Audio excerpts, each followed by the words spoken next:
We begin tonight with a TV6 Investigates. We've already told you that Michigan has a shortage of available inpatient mental health treatment options, and that is especially true in the Upper Peninsula. But healthcare professionals say the shortage goes beyond available beds and staff. TV6's Julia Seitz joins us now to take a closer look at the obstacles facing those in need of critical mental health care. Julia? Thanks, Brady. I wanted to better understand the existing gaps in available inpatient mental health care in our region and how healthcare workers are trying to fill those gaps. In part one of this two-part Investigate series, healthcare professionals tell me it's about more than available beds and nurses. According to a 2024 Treatment Advocacy Center report, there needs to be an optimal number of 60 psychiatric beds per 100,000 people. Michigan only has about 19 beds per capita. The UP only has 2 hospitals with inpatient mental health services available. UPHS Marquette houses 37 adult psychiatric beds, and My Michigan Medical Center Sioux has 20.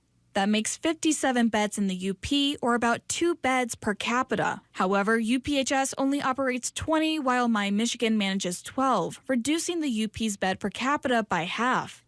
UPHS Marquette registered nurse Olivia Kep says the hospital has enough staff to provide good care for the beds they have. However, she says a lack of outpatient care options and providers is what prevents more beds from opening up. Generally, more outpatient resources would allow people to step out of a hospital setting quicker and more safely, and then free up those beds for the next person that needs that acute crisis stabilization. UPHS says balancing the demand for available beds with staff is a challenge hospitals face nationwide.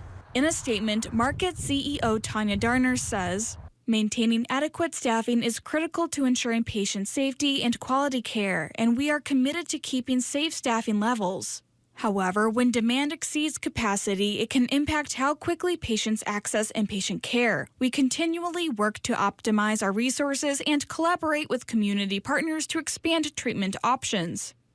Kep says the demand can be seen in the emergency room when patients wait long hours for a bed there. She's heard patients either go home or even drive themselves downstate for care. Waiting in an emergency department setting when you're suffering from any kind of mental health crisis is not ideal. It's not therapeutic, and the goal is to reduce that wait time in ERs and get people placed into psychiatric beds as soon as possible. Regarding wait times, Darner says there isn't a fixed time limit for inpatient stays, saying, the length of treatment depends on each person's progress and stabilization. Patients who may pose an immediate safety risk to themselves or others are evaluated thoroughly, and we follow strict safety protocols to determine the most appropriate care setting. Our goal is always to provide the safest, most effective treatment possible and to connect patients with ongoing support after discharge. Kep says the hospital is also meeting needs through outsourcing professional help, finding resident psychiatrists through MSU's rural residency program or the hospital's intensive outpatient program.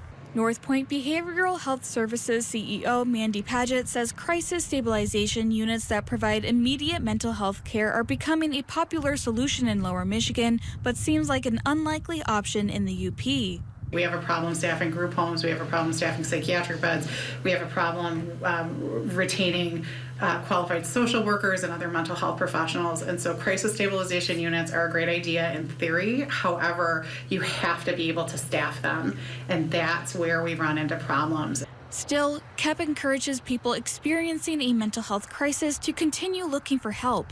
I don't want anyone to feel like they are not getting what they need out of the healthcare system. Rural healthcare is so hard, but we all kind of have to work together and hang on and help each other the best that we can.